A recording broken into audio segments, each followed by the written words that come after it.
Hey, it's Brian. I am at the Sundance Film Festival, and so that's why my background looks a little different. I apologize for the poor lighting. I'm at my Airbnb, and this is kind of the best I can do right now.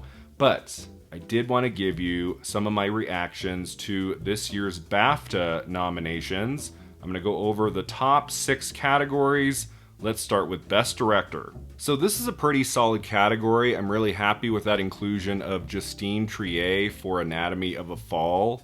As we get closer to Oscar nominations morning, I'm feeling like she's going to get in. It feels like a very strong possibility, and unlike Andrew Haig, who could maybe get into adapted screenplay at the Oscars if Barbie wasn't going adapted, he got in here for Best Director, which is fantastic.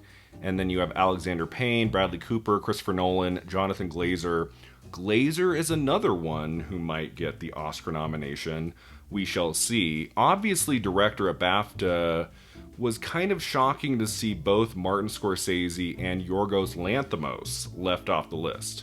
Like, especially with 6 slots, 6 nominees here, and they couldn't find room for especially Lanthimos. Like, Poor Things is such a visionary movie. It's so specifically him that it does surprise me that he was left off the list here, but it's just further proof that at BAFTA, they're going to give Best Director to Christopher Nolan on his trek to Oscar glory in March. All right, next is Best Supporting Actress, which has been such a fun category this year because there's a lot of room for surprises. Like, there have been 3 people who keep making it in. Davine Joy Randolph in The Holdovers, Emily Blunt in Oppenheimer, and Danielle Brooks in The Color Purple. But then when you get to like slots 4, 5, and here 6, it's kind of anyone's game. Like, they could go for Penelope Cruz or America Ferrera or Jodie Foster. Here at BAFTA, we have Claire Foy, who gets in for All of Us Strangers. That's a great performance. I love that nomination. And you have Rosamund Pike for Saltburn. I know I'm kind of an outlier who loves that movie. And in my video review of that film way back in September, as much as I adored the film, I was like, I don't know if that's going to get any nominations this coming award season. So to see it get in at Golden Globes, get that Best Picture nomination at Critics' Choice, get in here at BAFTA, like for Best Actor, Best Supporting Actress, Best Supporting Actor, it's kind of cool. I think it's really neat. I wasn't sure if the movie would perform at all in award season, and here we have Pike, that's a great nomination, and then Sandra Hüller for The Zone of Interest. Like, this has been a talking point for a few months now. Like, could Hüller get into lead actress and supporting actress at the Oscars for Anatomy of a Fall and The Zone of Interest? I wasn't so sure about that. I just felt like The Zone of Interest, it might get a couple technical nominations, maybe it gets into picture and director, but acting categories, I was like, I guess she could ride the coattails of Anatomy of a Fall and become one of those rare actors who gets double nominated. And so she didn't get into supporting actress, I think, anywhere before the BAFTA nominations. And now I'm thinking, maybe she can get that Oscar nomination in supporting actress. If the Academy goes all in on The Zone of Interest, I could see that happening. Her being like Emma Thompson in 94, or Al Pacino in 93, or I want to say most recently Scarlett Johansson in 2020. Like, Sandra Hüller, like, it's possible. In terms of who's going to win supporting actress, like, I still think Davine Joy Randolph is probably sweeping this category, but I could see a surprise win here for Emily Blunt in Oppenheimer, or if they really, really love Saltburn, like, don't rule out a win here for Pike. That could happen too. All right, Best Supporting Actor, I would say the big surprise, like, snub here is both Willem Dafoe and Mark Ruffalo for Poor Things, I worry about Emma Stone's chances of winning since the movie was left out of director and supporting actor. Like, that does make me question if Emma Stone can win, but more on Best Actress in a moment.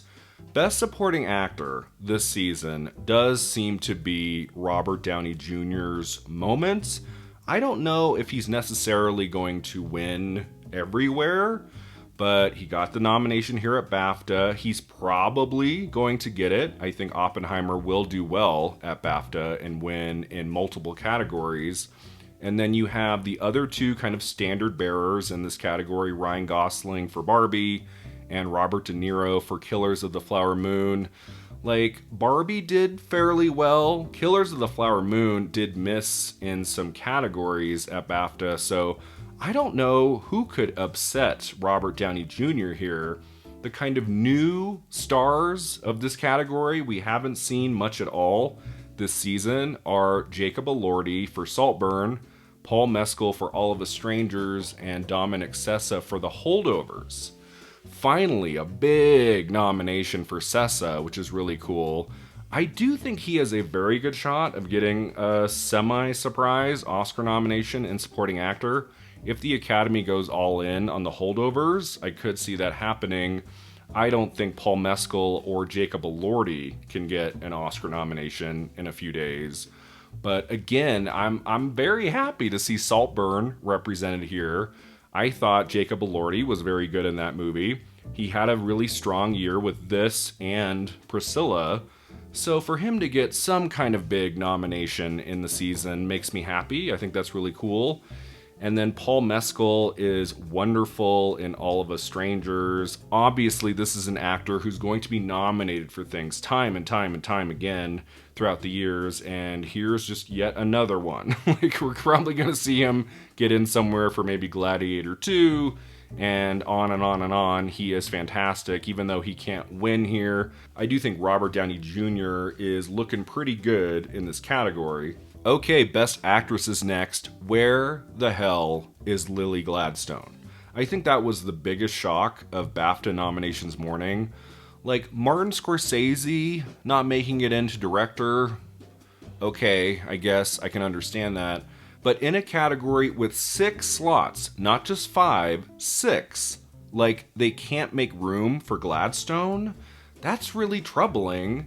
It makes me wonder about her Oscar chances. Obviously, she's going to be nominated at the Oscars, but I don't know. Her losing at Critics' Choice, and now she can't even participate in Best Actress at BAFTA. It looks like Emma Stone will probably win here, even though Poor Things missed out in Supporting Actor and Director. But look out for Sandra Hüller. Sandra Hüller could win at BAFTA, especially because Anatomy of a Fall did very well. That got into Best Director. And, of course, she got a Best Supporting Actress nomination for The Zone of Interest.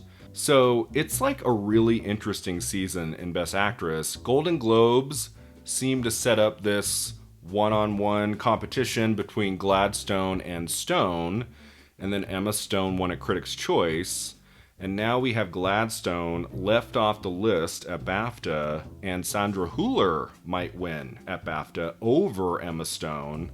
So, like, anything could happen. This might be a 3-person race going into Oscar night. We shall see. Obviously, in Best Actress, I was very let down to not see one of my favorite performances of the year in my favorite film of the year, Greta Lee in Past Lives. There was one amazing Past Lives surprise, as I'll talk about in a second. But I don't know, in a field of 6, I feel like Greta Lee should have made it here. That's a huge bummer.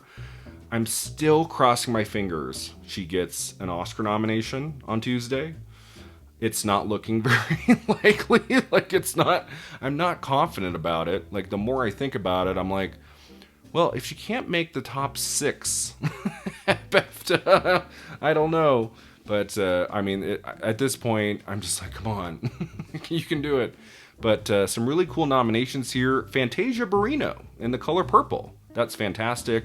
Obviously, Carey Mulligan got in, Margot Robbie got in, and then Vivian Opera for Rye Lane. Rye Lane is a wonderful movie. I saw that at last year's Sundance. I think that film dropped quietly on Hulu in March, and it hasn't really been talked about ever since. So to see her get into this very competitive category, that is awesome. I love that inclusion here of her performance. She was great in that movie. I do think this category is going to come down to Sandra Hüller and Emma Stone. If Emma Stone can win BAFTA, and I don't know, SAG could still go to Gladstone, and then we are all going to be shaking our heads in confusion on Oscar night. But if Sandra Hüller can win at BAFTA, then again, there's a lot of different possibilities for what might happen at the end of award season. Best Actress is very unpredictable right now, and that is the way I love to see it. Alright, so now Best Actor, and my favorite surprise on BAFTA nominations morning was T.O.U. getting into Best Actor for Past Lives. Like, you would think that they would go for Greta Lee in Best Actress over T.O.U. I just feel like T.O.U. gives a very quiet, reserved performance in that movie. It is brilliant. It deserves to be recognized. And so I applaud BAFTA for recognizing that amazing performance he gave in Past Lives. It easily could have been passed over. Best Actor is extremely competitive, so that's really cool. And then Barry Keoghan got in for Saltburn. Fantastic. I love him in that movie. I'm so happy he got nominated at Golden Globes for his performance and now here at BAFTA. That's really cool. And then Coleman Domingo for Rustin. Is Coleman Domingo going to get the Oscar nomination on Tuesday? I keep worrying about that one because the movie itself is just not showing up in any other categories really this whole season. And that's not a good place to be in on Oscar nominations morning. As Danielle Deadwyler found out with Till, Danielle Deadwyler gave an amazing performance in Till, but only she was getting nominated for that movie a year ago. It wasn't showing up anywhere else. And so that makes me nervous. But the fact that Domingo has gotten in everywhere so far, he might get the Oscar nomination, and it would be so well deserved. He is great in that movie. I'm feeling pretty confident at this point that DiCaprio is probably going to miss in Best Actor at the Oscars, just like he missed at SAG and here at BAFTA. And the Academy is going to nominate Domingo. That would be fantastic. And then you have Bradley Cooper here for Maestro. Bradley Cooper is not out of this thing. All he needs to do is win one of these big prizes, and he still has a shot. I don't think he's done. I mean, at this point, it does feel like Best Actor, especially at the Oscars, comes down to Paul Giamatti for The Holdovers or Cillian Murphy for Oppenheimer. I still haven't made up my mind when it comes to the Oscars. I'm starting to lean more toward Giamatti. But if Oppenheimer does extraordinarily well, I mean, Cillian Murphy might win too, so we're going to have to see what happens at BAFTA and especially at SAG. Now, I would say the one big shocker in Best Actor is Andrew Scott not being nominated for All of Us Strangers. All of Us Strangers got into Best British Film, Best Director, Best Supporting Actress for Claire Foy, Best Supporting Actor for Paul Mescal, and it got into Best Casting. And it probably got some more nominations.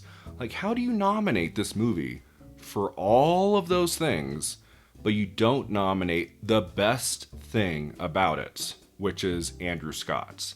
So it's weird. In some ways, I'm so happy T.O.U. got in.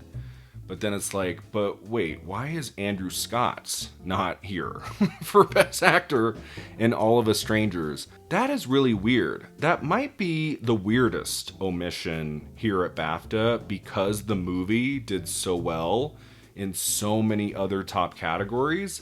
Andrew Scott should have been nominated for his brilliant performance in All of Us Strangers. But overall, I'm pretty happy with this category, and I'm curious to see who wins. Probably Cillian Murphy, but we'll see. And then finally, Best Picture, there are only 5 slots here, and I think Poor Things and Killers of the Flower Moon are completely out of it because they didn't nominate either director. So I think those 2 films are just happy to be here. This category, in terms of a win, comes down to Anatomy of a Fall, The Holdovers, and Oppenheimer. Like, outside of a shocker win for Anatomy of a Fall, maybe they will go all in on that movie. Like, maybe Christopher Nolan wins Best Director, but they give Best Picture to Anatomy of a Fall and Best Actress to Sandra Hüller. Like, that could happen.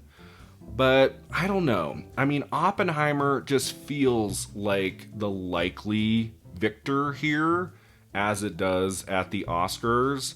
Even if Anatomy of a Fall takes the Best Actress trophy for Hüller, I'm still thinking Oppenheimer probably will win here. But again, another great category, and even though Oppenheimer definitely has the edge, Anatomy of a Fall, and I would say The Holdovers, have a shot at winning here. So those are my thoughts about this year's BAFTA nominations. Come back Tuesday, where I will give you my reactions to the Oscar nominations. They are almost here, guys. Tuesday morning, bright and early. It's going to be a great time. So let me know what you thought of the BAFTA nominations, and we will see you next time at the Awards Contender.